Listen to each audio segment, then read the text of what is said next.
پڑھانے کے بعد وہ بے نمازی بن کے گھومتے نہیں ہے، بلکہ وہ نماز قائم کرتے ہیں۔ یا دو جملے بول کے آگے بڑھنا چاہتا ہوں، نماز کی فضیلت پہ تقریریں بہت موجود ہے۔ نماز پڑھنے کا حکم نہیں دیا گیا اس میں، یہاں نماز پڑھنے کی بات، پوری امت نماز پڑھ رہی ہے اس وقت، 250 کروڑ مسلمان ہیں، سب نماز پڑھ رہے ہیں، کوئی کم کوئی زیادہ، اور نماز پہ توجہ بھی ہے ماشاءاللہ لوگوں کی، مبارکباد ہے۔ لیکن قرآن نے نماز پڑھنے کا نہیں کہا، قرآن نے کہا اقامت صلاح، نماز قائم کرو۔ پڑھنے میں اور قائم کرنے میں کیا فرق ہے؟ پڑھنے میں اور قائم کرنے میں کیا؟ پڑھتے ہیں ہم، قائم کرنے والے۔ اقامت صلاح، اس کی تشریح میں مفسرین لکھتے ہیں اقامت صلاح کی پہلی شرط کہ جان بوجھ کر کبھی نماز چھوڑتا نہیں ہے، پہلی شرط۔ یعنی سر درد کر دیا، بخار آ گیا، نہیں، بیمار ہے، کتنا بھی بیمار ہے، کھڑا نہیں ہو سکتا، بیٹھ کے پڑھے گا، بیٹھ کے نہیں پڑھ سکتا، لیٹ کے پڑھے گا، اشارے سے پڑھے گا، لیکن جان بوجھ کے وہ نماز نہیں چھوڑے گا۔ اقامت صلاح پہلی چیز۔ دوسری بات، پھر اس اقامت صلاح میں ایسا نہیں کہ جیسے چاہو پڑھ لو۔ کچھ لوگ کہتے ہیں ارے اللہ قبول کرنے والے جیسے چاہو پڑھ لو۔ اقامت صلاح کے بارے میں یہ ذخیرہ ہے 1400 سالہ ہمارے پاس، اس میں یہ ہے اقامت صلاح کا مطلب یہ ہے کہ نماز کی ظاہری اور نماز کے باطنی قوانین کو سامنے رکھ کر اس پر عمل کیا جائے، یہ اقامت صلاح۔ نماز پڑھ کے چھٹی نہیں ملے گی، نماز قائم کرو۔ اب ظاہری شرطیں کیا ہیں؟ تکبیر تحریمہ سے لے کے سلام پھرنے تک کون سے ارکان کو کس قانون کے مطابق کرنا چاہیے۔ جیسے ایک چھوٹی سی بات بتاتا ہوں، لوگ نماز شروع کرتے تو وہ یوں سر جھکاتے، اللہ اکبر، یہ نماز کے قانون کے خلاف ہے۔ آپ کو سر جھکا کے تکبیر تحریمہ نہیں کہنا ہے، آپ کو کعبے کی طرف سامنے دیکھ کر تکبیر تحریمہ کہنا ہے، یہ قانون ہے۔ صلو کما رأیتمونی اصلی کا، نماز ایسے پڑھو جیسے مجھے پڑھتے ہوئے دیکھتے ہو۔ پھر اس کے بعد یعنی دل میں کہا اللہ اکبر، سنائی خود کو بھی سنائی نہیں دیا، نماز ہی شروع نہیں ہوئی۔ اس لیے نماز سیکھو، اس کے قاعدے کے مطابق، قانون کے مطابق مسائل سیکھ کر نماز پڑھو۔ یہ تو ظاہری شرطیں ہوئی، اور باطنی شرط یہ ہے کہ خشوع و خضوع کے ساتھ یہ منزل ہونی چاہیے، ان تعبد اللہ کأنک تراہ فإن لم تکن تراہ فإنہ یراک، کہ جب تم اللہ کی عبادت کرو تو اس شان سے کرو کہ گویا تم اللہ کو دیکھ رہے ہو۔ یہ بڑی منزل ہے بات، تم اللہ کو دیکھ رہے ہو، یہ شان ہونی چاہیے۔ اور اگر یہ پوزیشن تمہاری نہیں ہے تو پھر یہ کہ اللہ تمہیں دیکھ رہا ہے، اور اللہ تو تمہیں دیکھ ہی رہا ہے۔ تو کم سے کم یہ متقی لوگوں کی نماز اقامت صلاح ہے کہ جب نماز میں کھڑے رہو تو سوچو کہ اللہ مجھے، یہ اقامت صلاح۔ نماز پڑھ کے کچھ نہیں ملنا ہے، نماز قائم کر کے۔ میں آپ کی حوصلہ شکنی کرنے نہیں آیا، لیکن آپ سے یہ ضرور کہنا چاہتا ہوں، زندگی میں کسی عالم کو، کسی مبلغ کو 2 گھنٹے کا ٹائم کبھی دے کر کے ایک مرتبہ نماز سیکھ، صرف 2 گھنٹے، بلکہ 2 گھنٹے بھی نہیں، اگر 1 گھنٹہ بھی آپ دے دے تو آپ نماز سیکھ لیں، کم سے کم اتنی تو سیکھ لیں گے کہ چلو ظاہری طور پہ نماز ہو جائے۔ کسی دن ہم ایک ایسا پروگرام سیٹ کر لیتے ہیں کہ جس میں آپ اور ہم سب شریک ہو جائیں، اور اس میں پریکٹیکل طور پر ایک بار نماز کی اصلاح کر لیں۔ بلکہ اگر اللہ نے توفیق دی تو اپنے کام کریں گے کہ آخری عشرے میں ہی کسی دن بیان مختصر کر کے ہم تھوڑا سا ٹائم اس پر دے دیں گے تاکہ ہماری نماز درست ہو جائے۔ اللہ کرے ایک بار نماز درست، یہ جنت کی چابی ہے نماز، ساری چابیوں کو اپنے پاس رکھنے کی فکر کرتے ہیں، ذرا یہ بھی چابی، اس کی بھی ذرا فکر کریں۔ تو وہ متقی لوگ وہ ہیں کہ جو نماز کو قائم کرتے ہیں۔ پھر فرمایا وہ حلال کمائی سے اللہ کی راہ میں خرچ کرتے ہیں، یعنی جن کو قرآن فائدہ دے گا، کس کو دے گا؟ ایمان والوں کو۔ پھر ایمان لانے کے بعد نماز قائم کریں، پھر اللہ نے جو دیا ہے اس میں سے خرچ کریں۔ کس کی راہ میں؟ اللہ۔ سب اپنے لیے ہڑپ نہیں کرنا، سب اپنی ذات پر ہی خرچ نہیں کرنا، اللہ کی راہ میں بھی خرچ کرنا، یہ متقیوں کی نشانی ہے۔ پھر فرمایا جو آپ پر نازل ہوا وہ اس پہ بھی ایمان لاتے ہیں، اور جو آپ سے پہلے نازل ہوا اس پر بھی ایمان لاتے ہیں۔ اور یہاں کہہ کہ قرآن رک گیا، دیکھو یہاں بھی کیا پیارا نقطہ آ رہا ہے کہ قرآن کہتا ہے جو آپ پہ نازل ہوا وہ اس پہ ایمان لاتے ہیں، اور جو آپ سے پہلے نازل ہوا اس پر ایمان لاتے ہیں۔ آپ کے بعد جو نازل ہوگا اس پر بات نہیں کی گئی، اس لیے کہ آپ کے بعد کچھ نازل ہونا ہی نہیں ہے۔ تو یہ آیت بھی ختم نبوت کا اعلان کر رہی ہے کہ اب آپ کے بعد تو کسی چیز کو ماننا ہی نہیں ہے، جو آپ پر آ گیا بس وہ ختم ہے، یہ آخری ہے، اس کے بعد کچھ آنا ہی نہیں ہے۔ تو یہ بھی یہاں بھی ختم نبوت کا اعلان ہو رہا ہے۔ پھر اس کے بعد فرمایا کہ وہ آخرت پر بھی ایمان لاتے اور یہی لوگ کامیاب ہیں۔ پھر ایک لمبا چوڑا تعارف منافقین کا کرایا گیا۔ اب میں وہ سب چیزیں نہیں پڑھوں گا، صرف 2 جملوں میں منافقین کا تعارف بیان کر دوں۔ حضور علیہ السلام جب مدینہ شریف گئے تو کچھ یہودی تھے جو حضور علیہ السلام سے چڑھتے تھے، ناراض رہتے تھے، لیکن ان کی کچھ چل نہیں پاتی تھی، تو انہوں نے یہ منصوبہ کیا کہ ظاہر میں کلمہ پڑھ لو اور دل میں کافر رہو، یہودی رہو۔ اس کو کہتے ہیں، یعنی زبان سے کلمہ پڑھے اور اندر سے کافر رہے، اس کو کہتے ہیں منافق۔ پھر ان کی نشانیاں بیان کی۔ لیکن میری گزارش ہے آج کے دور میں ہم کسی کو منافق نہیں کہہ سکتے۔ وجہ کیا ہے؟ اس لیے نہیں کہہ سکتے کہ زبان پہ کلمہ اور دل میں کفر ہے، تو ہمارے پاس دلیل کیا ہے کہ اس کے دل میں کفر ہے؟ ہم نے تو اس کا دل چیر کے دیکھا نہیں نا، تو اس لیے ہم کسی کو منافق کہنے میں بہت احتیاط سے کام لیں، کسی کو جلدی سے منافق نہ کہیں۔ ہاں معاذ اللہ اگر اس کی زبان پر کوئی ایسی چیز آ جائے کہ جو حضور علیہ السلام کی توہین و بے ادبی ہو، کلمہ بھی پڑھ رہا اور بے ادبی بھی کر رہا اور ہم اس کو سن لیں، تب اس کے منافق ہونے میں کوئی شک نہیں۔ لیکن ایسے زبردستی اپنی اٹکل سے کسی کو نہیں، کہ بہت بڑی ذمہ داری کی بات ہے، تو کسی کو منافق نہ کہا کرے، اس کا بہت خیال کیا کریں۔ تو منافقین کی پھر وہ بیان کی گئی، اس کی صفات کو، ان کی صفات کو۔ پھر اس کے بعد قرآن کو جو اللہ کی کتاب نہیں مانتے تھے، انکار کرتے تھے، پھر ان کو اللہ نے چیلنج کیا کہ جو میں اپنے محبوب پر، اپنے بندے خاص پر یہ کتاب نازل کرتا ہوں، اگر تم یہ سوچتے ہو کہ یہ اللہ کی کتاب نہیں ہے، تمہیں اس میں کوئی جو ہے وہ تردد ہے، شک ہے، تو تم اس جیسی ایک صورت ہی لے آؤ، اور تم ساری دنیا کے اپنے حامیوں کو جمع کر لو گے تب بھی کوئی اس جیسی ایک صورت بنا کر نہیں لا سکتے۔ میں لوگوں کو یہی تو کہتا ہوں کہ لوگ اسلام کی حقانیت کو قرآن کے ذریعے سے سمجھیں۔ یہ جو ایسی اٹھ کر کے جو کیڑے مکوڑے اور سانپ بچھو اپنا پھن کھولتے ہیں، منہ کھولتے ہیں اور بکواس کرتے ہیں قرآن کے خلاف، پیغمبر اسلام کے خلاف، کیوں کرتے ہیں؟ ارے اسلام کو جھوٹا ثابت کرنا اگر چاہتے ہو، اگر تمہارے اندر دم خم ہے، تو تمہارے لیے آسان سی بات ہے کہ جیسے ایک صورت لے آؤ۔ تمہارے لیے، تم کو تو لگتا ہے نا آسان سی بات، صورت لے آؤ، لیکن اس کو بھی قرآن کہہ چکا نہ لا سکو گے اور ہرگز نہ لا سکو گے۔ یہ بھی قرآن نے غیب کی خبر دے دی، لا ہی نہیں سکو گے، کتنی بھی اچھی عربی جان لو۔ اچھا وہ تو سب عربی لوگ تھے جن کو قرآن نے چیلنج کیا، وہ نہیں لا سکے، تو جو اردو صحیح نہیں بول پاتے وہ کیا لا پائیں گے؟ جن کا تو پورا گزر بسر ہی جو ہے وہ سنسکرت پر اور پتہ نہیں کن کن زبانوں پر ہوتا ہے، وہ کیا لا سکیں گے بیچارے؟ اوقات ہی نہیں، حیثیت ہی نہیں ہے۔ قرآن کی وہ حقانیت ہے، اس جیسی کوئی صورت۔ بڑے بڑے عرب کے شاعر حیران تھے، جو آتا تھا، بلکہ ابو جہل چھپ کر قرآن سن رہا تھا ایک بار، بلکہ ایک بار تو ایسا ہو گیا کہ حضور قرآن پڑھتے، مکی دور تھا، تو وہ لوگ منہ پہ کمبل ڈال کر، چادریں ڈال کر کے چپکے سے سنتے تھے۔ اتفاق ایسا ہوا کہ ایک بار سب چپکے وہ سوچا تھا کہ میں اکیلا سن رہا ہوں، وہ سوچا تھا کہ میں اکیلا سن رہا ہوں، اور جب جانے لگے تو رستے میں سب ٹکرا گئے۔ ایسا ہوتا ہے نا، چوری سے کہیں جاتے ہیں تو سامنا ہو جاتا ہے تو کیا حالت ہوتی ہے نا۔ تو جب ایسا ہو جائے تو وہ ایک دوسرے سے ٹکرا گئے تو بڑے شرمندہ ہوئے، پوچھا تو کہاں سے آ رہا، تو کہاں سے آ رہا؟ اب تو چھپا نہیں سکتے تھے، تو کہا کہ او محمد عربی جو کلام پڑھتے وہ سن رہے تھے۔ تو آپس میں کہنے لگے سچ بتانا، کیا ایسا کلام کسی شاعر کا ہوتا ہے؟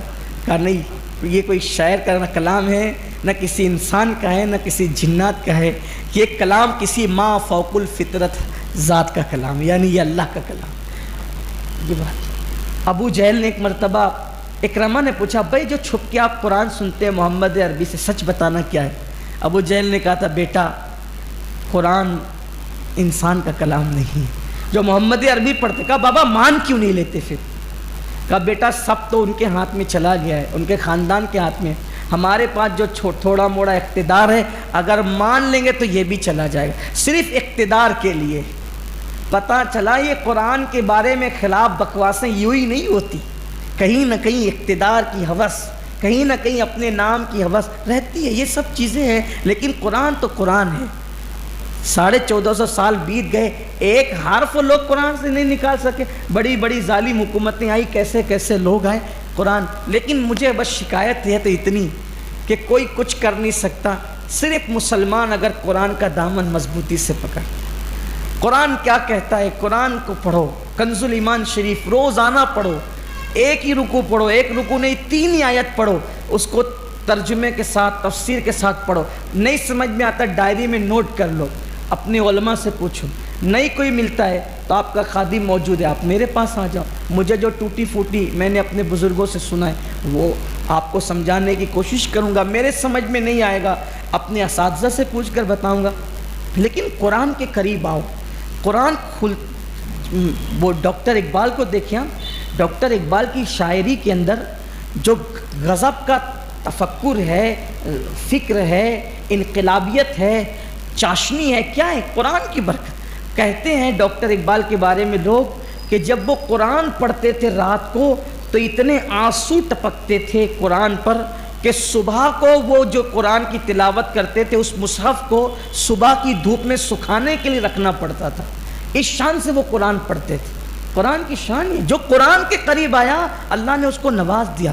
فرمایا گیا قرآن زمین کے اوپر اللہ کا ہاتھ ہے، جو اللہ تعالیٰ کے قریب ہونا چاہے وہ قرآن کی رسی کو تھام لے۔ قرآن بڑی عظیم چیز ہے۔ تو پھر اس کے بعد حضرت آدم علیہ السلام کا واقعہ آتا ہے، میں پچھلے سالوں میں اس کو بیان کر چکا، اب اس کی طرف میں نہیں جاؤں گا، اگر آپ کو سننا ہے تو آپ پچھلے سالوں کی طرف رجوع کریں۔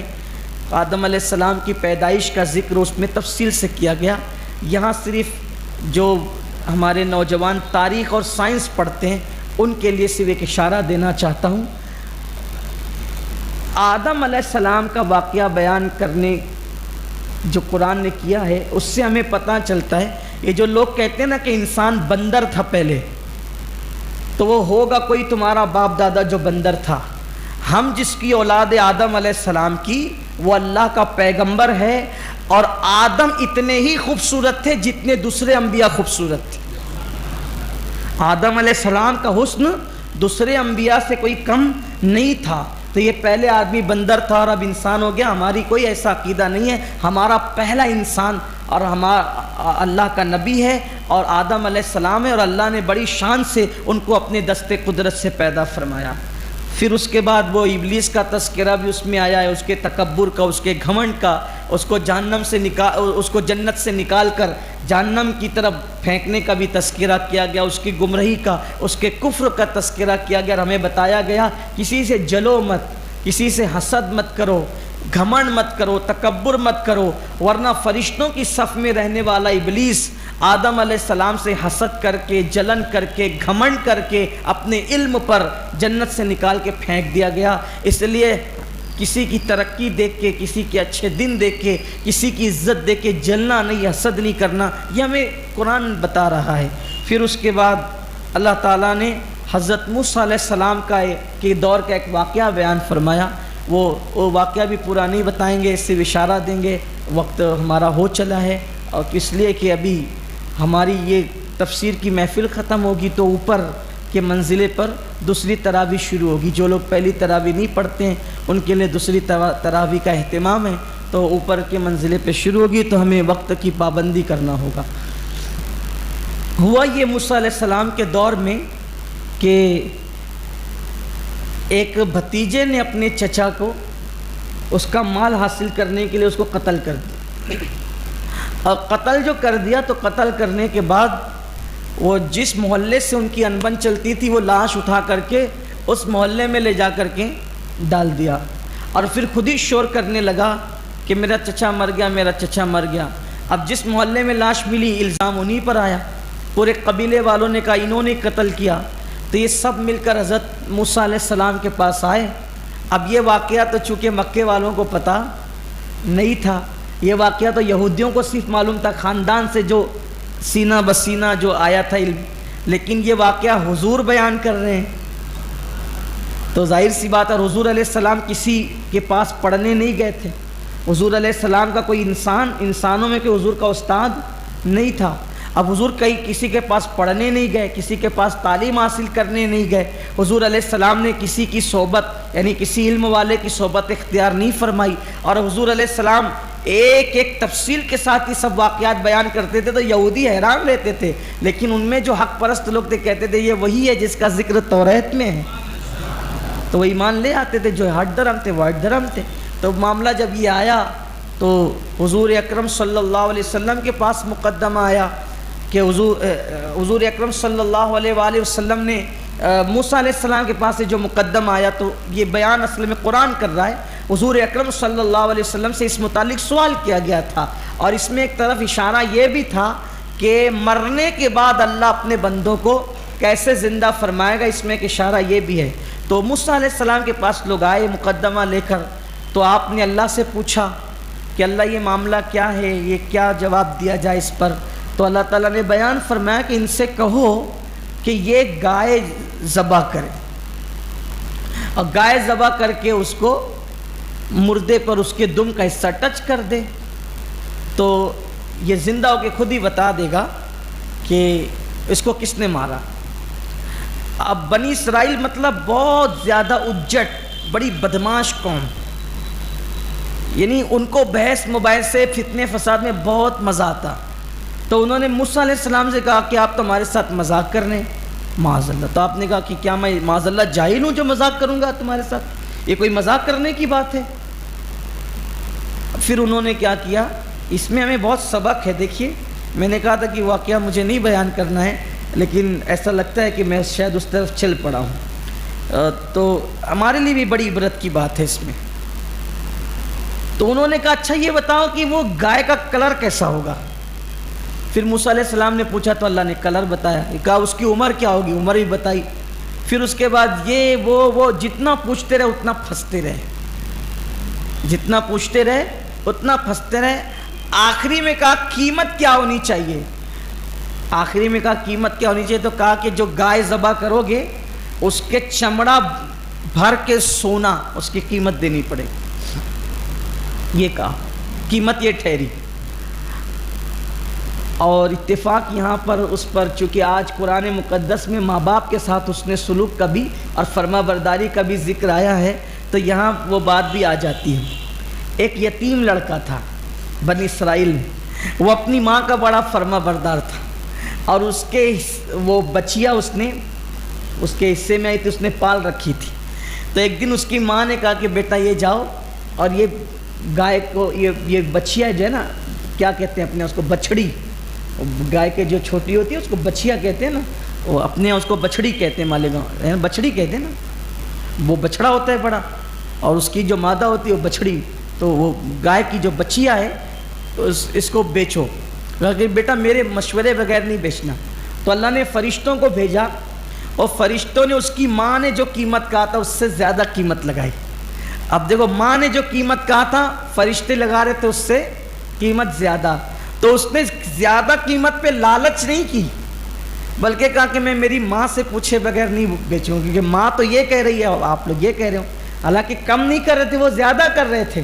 تو کہا ماں کا اتنا فرما بردار تھا وہ, تو وہ اللہ کو ماں کی فرما برداری پسند آئی. اللہ نے فرشتوں کے ذریعے سے کہا کہ یہ بچیا بھی پالو, یہ بہت قیمت دے گی تمہیں.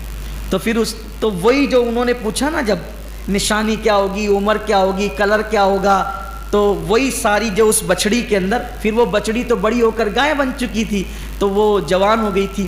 تو پھر وہ ساری نشانی بتائی, اور جب انہوں نے قیمت پوچھی تو اللہ نے فرمایا کہ ان سے کہو اب چمڑا بھر کے سونا دو. تو ایک تو یہ کہ ان کو ان کے منہ چلانے کی سزا ملی. اگر نبی نے پہلی بار ان کو کہہ دیا تھا نا کہ گائے ذبح کر کے ٹچ کر دو, تو یہ کوئی بھی گائے کہیں سے بھی لاتے تھے, ذبح کرتے تھے تو ان کا کام ہو جاتا تھا. لیکن یہ زیادہ بکراتی کرنے میں اور سوالات زیادہ کرنے میں ان کے یہ پھنستے چلے گئے. آج کل کے نوجوانوں کا بھی یہی حال ہے کہ یہ ایسا کیوں, وہ ویسا کیوں, وہ زیادہ اس کے اندر جو ہے نا وہ کریدنے کی کوشش کرتے ہیں. تو کسی بھی چیز کو ایک حد تک ہی رکھو, بہت زیادہ وہ قریدنے جاؤ گے نا تو کچھ نہیں کر سکو گے. جیسے ایک مرتبہ ایک سفر میں ایک صاحب میرے ساتھ ہو گئے. اب ایک بندے کے یہاں دعوت تھی کھانے کی, تو دعوت میں پہنچے. اب وہ صحیح العقیدہ نیک آدمی, نمازی آدمی, تو مجھ سے کہتے ہیں ان سے پوچھو کہ یہ جو ذبیحہ ہے وہ مسلمان صحیح العقیدہ کے ہاتھ کا ہے کہ نہیں. میں نے کہا تم پوچھو. میرے لیے اتنا کافی ہے کہ میں ایک سنی صحیح العقیدہ کی یہاں دعوت میں جا رہا ہوں, وہ پڑھا لکھا آدمی ہے اور وہ محتاط آدمی ہے, تو وہاں قریدنے کی ضرورت کیا ہے. وہ تو میں نے کہا تم ہی پوچھو. تو انہوں نے پوچھا تو اس نے کہا نہیں میں اس کو جانتا ہوں. میں نے کہا کہ اب میں آپ سے دوسرا سوال کرتا ہوں کہ جب یہ ذبح کر رہا تھا تو اس نے بسم اللہ زور سے پڑھی تھی کہ دھیرے پڑھی تھی, یہ بتاؤ ہی نہیں. کہا نہیں یہ تو مجھے نہیں پتا. میں نے کہا پھر ان سے کہو یہ نہ کھائیں, اس لیے کہ قریدنے مت بیٹھو. اللہ رسول نے قریدنے کی اجازت نہیں دی. جتنی چیز ہمیں کہیے اتنا کرو. ہاں اگر کوئی ایسے ملک میں آپ پہنچ گئے جہاں آپ کو ایسا لگتا ہے کہ کافروں کی اکثریت ہے, صحیح العقیدہ مسلمان نہیں, وہاں تحقیق کیجئے. آپ مسلمانوں کے گھر میں بھی لوگوں کو یوں تکلیف پہنچائیں گے؟ غیبت کرنے کے لیے تو آپ تھکتے نہیں ہو. ایک جناب کو میں نے دیکھا کہ وہ دھندا کرتے ہیں سود کا, پکڑے بھی گئے بعد میں, اور وہ جیب میں کٹورا لے کر کے پھرتے رہے کہ میں جو ہے وہ ہوٹل کے کپ میں چائے نہیں پیتا. تو میں نے کہا پھر ہوٹل کی چائے کیوں پیتے ہو, گھر کی پیو. یہ لنگڑا لولا کہاں سے تم نے تقوی اختیار, یہ تقوی کو لقوہ کہاں ہے تمہارا, یہ کوئی بات ہوئی؟ تو یہ ساری چیزیں نہ کرو. جتنا حضور نے کیا ہے واللہ وہی تقوی ہے, اس سے زیادہ جو پڑے گا وہ خرافات میں پڑے گا. اور حضور نے کیا کیا سنو, حضور نے کیا کیا. امام اہل سنت نے اس کو لکھا فتاوی رضویہ شریف کے. ایک سفر میں اللہ کے رسول علیہ السلام ہے, حضور کو وضو کرنا ہے. دیکھو یہ جو نوجوانوں سے خاص توجہ چاہتا ہوں, یہ جو قریدتے ہیں نا, قریدنے والوں کو کہہ رہا ہوں دین آسان ہے. الدین یسرن, دین آسان, اسے مشکل نہ بنا. بشروا ولا تنفروا یسروا ولا تعسروا, خوشخبری سناؤ لوگوں کو نفرت مت دلاؤ, آسانی بتاؤ مشکل میں مت ڈالو. معاذ اللہ یہ بھی نہیں کہ آسانی کے چکر میں حرام کام کریں, یہ بھی نہیں کہتا. افراط و تفریط نہیں. درود شریف پڑھ. الصلاۃ والسلام علیک یا رسول اللہ وعلی آلک واصحابک یا حبیب اللہ صلی اللہ علیہ وسلم. سفر میں حضور علیہ السلام وضو کرنا ہے, نماز کا وقت ہو گیا. ایک پانی دیکھا اللہ کے رسول علیہ السلام, پانی جمع ہوا دیکھا, اور وہ پانی دیکھ کر کے ساتھ میں فاروق اعظم بھی تھے. حضور وضو کے لیے چلے تو فاروق اعظم نے, ایک شخص وہاں موجود تھا, وہ شاید وہیں کا رہنے والا تھا, اس سے پوچھا ارے پہلے یہ بتاؤ کہ یہ یہاں درندے پانی پینے کے لیے آتے ہیں کہ نہیں آتے. اس سے پہلے کہ وہ وہاں کا آدمی بولتا, وہ حضور نے کہا چپ رہو, مت بتاؤ, کچھ مت بتاؤ. پھر فاروق اعظم سے فرمایا عمر جب یہ معاملہ تمہاری نظر سے چھپا ہوا ہے تو اس میں قریت کر, تحقیق کر کے مشقت میں کیوں پڑتے ہو؟